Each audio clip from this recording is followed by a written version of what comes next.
ইউক্রেনের সঙ্গে যুদ্ধ করছে উত্তর কোরিয়াও। শুনতে অবাক মনে হলেও এটিই সত্যি। ইউক্রেন যুদ্ধে ব্যবহৃত হচ্ছে উত্তর কোরিয়ার অত্যাধুনিক ব্যালিস্টিক ক্ষেপণাস্ত্র। রাশিয়ার হয়ে যুদ্ধের ময়দান কাঁপাচ্ছে উত্তর কোরিয়ার সেনারাও। নতুন করে আরেকটি ড্রোন ইউনিটও মোতায়েন করেছে কিম জং উনের দেশটি। এদিকে রাশিয়ার জোরালো হামলার মুখে বিপর্যস্ত হয়ে পড়েছে পশ্চিমাদের মিত্র দেশ ইউক্রেন। এবার কি তবে রাশিয়ার কাছে হার মানবে ইউক্রেন?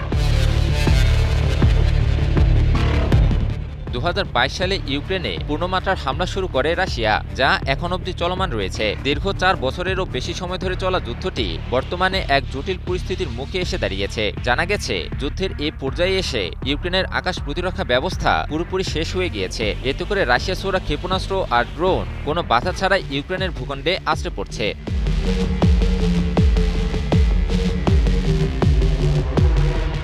তবে যুদ্ধের ময়দানে নতুন সমীকরণ তৈরি করছে রাশিয়াকে দেয়া উত্তর কোরিয়ার ব্যালিস্টিক ক্ষেপণাস্ত্র, সেনা আর ড্রোনের ইউনিট। ইউক্রেনের প্রতিরক্ষা গোয়েন্দা বিভাগের উপপ্রধান মেজর জেনারেল ভাদিম স্কিবিৎস্কি বলেছেন, 2 বছর আগে উত্তর কোরিয়ার সাথে একটি পারস্পরিক প্রতিরক্ষা চুক্তি স্বাক্ষর করে রাশিয়া। এই চুক্তির আওতায় রাশিয়াকে বিভিন্নভাবে সামরিক সহায়তা দেয়া অব্যাহত রাখে কিম জং উনের দেশটি।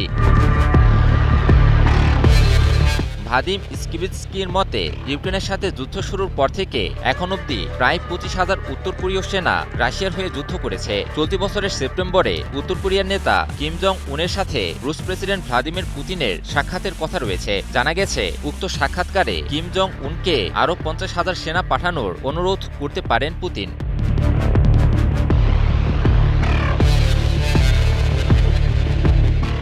রাশিয়াকে দেয়া উত্তর কোরিয়ার অত্যাধুনিক ব্যালিস্টিক ক্ষেপণাস্ত্রের তথ্য তুলে ধরেন ইউক্রেনের এই গোয়েন্দা কর্মকর্তা। স্কিবিৎস্কি বলেন, গত বছরের আগস্টের আগে ইউক্রেনের অভ্যন্তরে হামলার জন্য রাশিয়াকে কমপক্ষে 150টি KN-23 বা KN-24 ব্যালিস্টিক ক্ষেপণাস্ত্র সরবরাহ করেছিল উত্তর কোরিয়া। এমনকি আরও 120টি ক্ষেপণাস্ত্র পাঠানোর বিষয়েও প্রতিশ্রুতি দিয়েছিল কিম জং উনের দেশটি।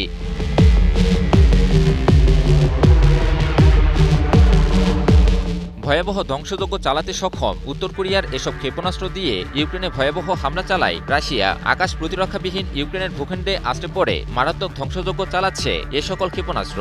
ইউক্রেনের রাশিয়ার সাম্প্রতিক হামলাগুলোতে ব্যবহৃত উত্তর কোরিয়ার এসব ক্ষেপণাস্ত্রের আঘাতে শিশুসহ বহু বেসামরিক ইউক্রেনীয় নিহত হন। ইউক্রেনের ওই ঊর্ধ্বতন গোয়েন্দা কর্মকর্তার মতে, রাশিয়ায় ইতোমধ্যে থাকা 8,500 উত্তর কোরীয় সৈন্যের নতুন একটি দলে সম্প্রতি একটি ড্রোন ইউনিটও মোতায়েন করা হয়েছে। ধারণা করা হচ্ছে, ইউক্রেনের অভ্যন্তরের লক্ষ্যবস্তুতে হামলায় ওই ড্রোন ইউনিটটিও যুক্ত হতে পারে। মার্কিন সংবাদ মাধ্যম CNN এর এক প্রতিবেদনে তুলে ধরা হয় এ খবর। রাশিয়ার সঙ্গে উত্তর কোরিয়ার গভীরতর সম্পর্ক পশ্চিমা সামরিক জোট ন্যাটোকে আরও উদ্বিগ্ন করে তুলছে। একদিকে উত্তর কোরিয়ার দেয়া ব্যালিস্টিক ক্ষেপণাস্ত্র, সেনা আর ড্রোন ইউনিট রাশিয়াকে আরও শক্তিশালী করে তুলছে। অন্যদিকে যুদ্ধে ইউক্রেনের মারাত্মকভাবে পরাজিত হওয়ার সম্ভাবনাও আরও বৃদ্ধি পাচ্ছে।